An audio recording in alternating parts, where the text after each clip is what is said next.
हर हर महादेव। ओम नमो शिवाय। आज हम शिव पुराण का चौथा अध्याय पढ़ेंगे। इतनी कथा सुनकर सूत जी ने कहा, हे शुनाती ऋषियों, नारद जी का यह प्रश्न सुनकर ब्रह्मा जी ऐसे प्रेम मग्न हुए कि उनकी आंखों से अश्रु धारा बह निकली। उन्हें तन मन, स्त्री पुत्र, घर द्वार आदि किसी का भी कुछ ध्यान न रहा। बहुत देर बाद जब वे प्रतिस्थ हुए तब शिव शिव कहते तथा शिव जी का ध्यान करते हुए हंसकर बोले, हे नारद, तुम्हें बहुत बहुत धन्यवाद है। तुमने मेरे संपूर्ण कुल को मुक्त कर दिया है, क्योंकि तुम्हारे हृदय में भगवान सदाशिव की भक्ति उत्पन्न हुई है। इस प्रकार प्रशंसा करने के उपरांत पिता मैं ब्रह्मा जी ने नारद जी से कहा, हे पुत्र, मैं सर्वप्रथम अपनी बुद्धि के अनुसार भगवान सदाशिव के निर्गुण चरित्र का वर्णन करूंगा। तदुपरांत उनकी सगुण महिमा को कहूंगा। तुम्हें यह जान लेना चाहिए कि जिस समय सृष्टि का कहीं चिन्ह भी न था, उसमें भगवान सदाशिव ही निर्गुण स्वरूप से स्वत व्याप्त सचिदानंद स्वरूप एकमात्र पर ब्रह्मा थे। वे भगवान सदाशिव सत्य एवं परमानंद रूप हैं। वे मन तथा वचन के स्वामी हैं और नाम रूप से हीन हैं। वे किसी के वशीभूत न तो देखने में आते हैं और न ही कोई उनका आदि अंत ही जानता है। वे किसी की वशीभूत न होकर संपूर्ण सृष्टि के स्वामी बने हुए हैं। वे ही मनुष्यों के कर्मों के साक्षी हैं तथा सर्वव्यापक होते हुए भी वे सबसे भिन्न रहते हैं। ओम नमो शिवाय। हे नारद, उन शिव जी की स्तुति करने में सहस्त्र फणधारी शेष नाग भी हार गए हैं।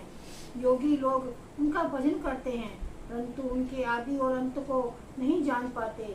वे निर्गुण स्वरूप वाले प्रभु बिना कान के ही सब कुछ सुन सकते हैं, बिना आँख के ही सब कुछ देख सकते हैं, बिना नाक के ही संपूर्ण सुगंधियों को सूंघ लेते हैं, बिना मुख के ही संपूर्ण पदार्थों का भोजन करते हैं, बिना जीवा के संपूर्ण विद्या को पढ़ते हैं।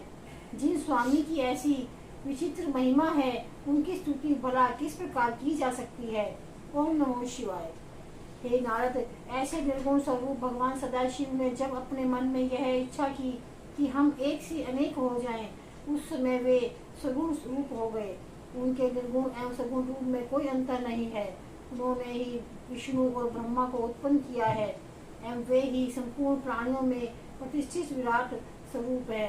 उनके सहस्त्रों नाम हैं, जिनमें शिव, शंकर, हर, नाथ, महेश, परमदेव, वामदेव, जगदीश्वर, परमेश्वर, परमात्मा, ब्रह्मा, गिरीश, शंभु, सदाशिव, अनीश, विबुध, पार्वतीपति, चक्री, त्रिशूल पाणी, ईश्वर, सुखदाता, अनादि, अनंत, सर्व आदि संसार में अधिक प्रसिद्ध है। वे भगवान सदाशिव ब्रह्मा एवं विष्णु द्वारा मान प्राप्त करते हैं।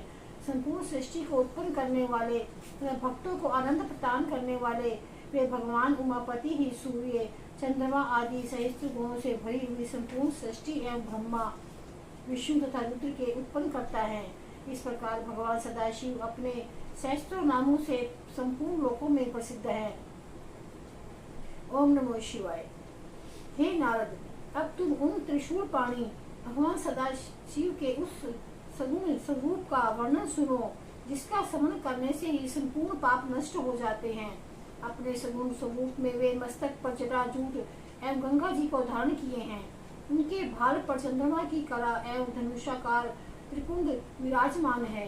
वे कानों में कुंडल पहने हैं और सूर्य, चंद्रमा तथा अग्नि के समान 3 लाल नेत्रों को धारण किए हैं तथा उनका प्रभात कालीन सूर्य के समान पहला मुख पूर्व दिशा की ओर बहता है तथा उनका दूसरा मुख दक्षिण दिशा की ओर। उनके कंठ में 3 लकीरें हैं। उस कंठ में विराजित हलाहल की श्यामता भक्तों के मन को अनायास ही हर लेती है। वे अपने गले में मुंडों की माला धारण किए रहते हैं और हाथ में त्रिशूल लिए रहते हैं। उन्हें कोई चतुर्भुज और कोई पंचमुख कहता है। कईयों ने उन्हें दशभुजाधारी भी कहा है। वे अपने उन हाथों में भिन्न भिन्न प्रकार के शस्त्र लिए रहते हैं।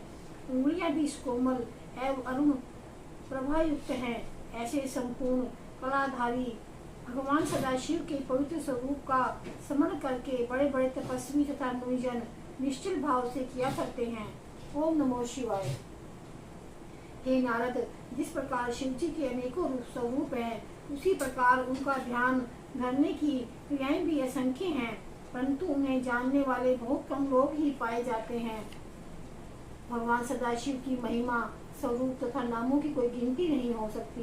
वेदों का नाम भी न जानने वाले गज और गणिका जैसे असंख्य महापापी मूर्खों ने जो मृत्यु प्राप्त की, उसका एकमात्र कारण यही है कि उन पर भगवान श्री त्रिशूल पाणी ने स्वयं ही कृपा कर दी थी। ऐसे दयालु गिरजापति की महिमा का वर्णन कौन कर सकता है। ओम नमो शिवाय। हे नारद, भगवान सदाशिव ने ही अपने आनंद के निमित्त शक्ति को प्रकटा था, अर्थात भगवान त्रिशूल पाणी के तेज द्वारा ही महाशक्ति का जन्म हुआ है। उस महाशक्ति का स्वरूप है वह मैं तुम्हें बताता हूँ। उस महाशक्ति का जो स्वरूप है वह तुम्हें मैं बताता हूँ। वे देवी 16 श्रृंगार किए हुए है। उनका शरीर श्याम कमल के समान कोमल है। उनके केश मुंगराले तथा कृष्ण वर्ण के हैं। उन शक्ति स्वरूपा देवी के ऐसे अनुपम स्वरूप का ध्यान धरकर भक्तों को अत्यंत प्रसन्नता की प्राप्ति होती है। ओम नमो शिवाय।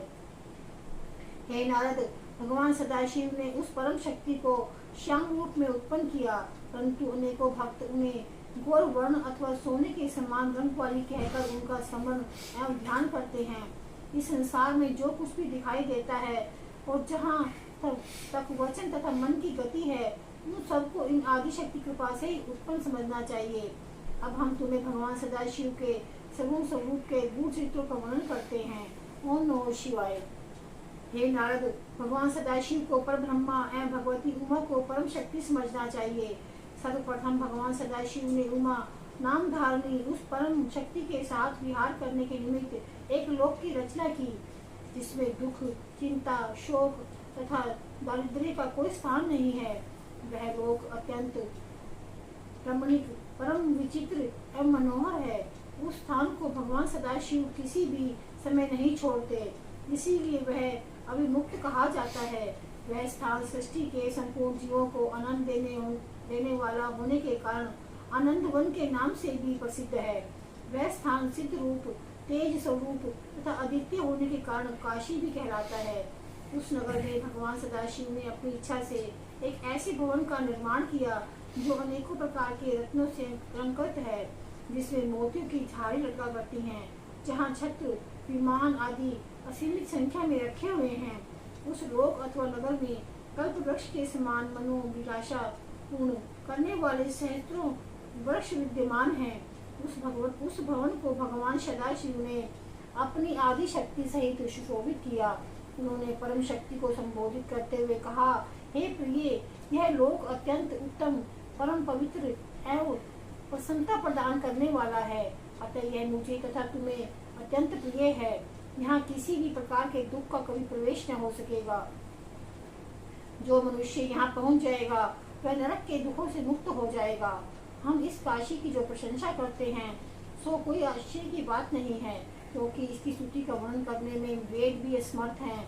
इतना कहकर भगवान सदाशिव भगवती उमा के साथ वहाँ भी जब विहार करने लगे।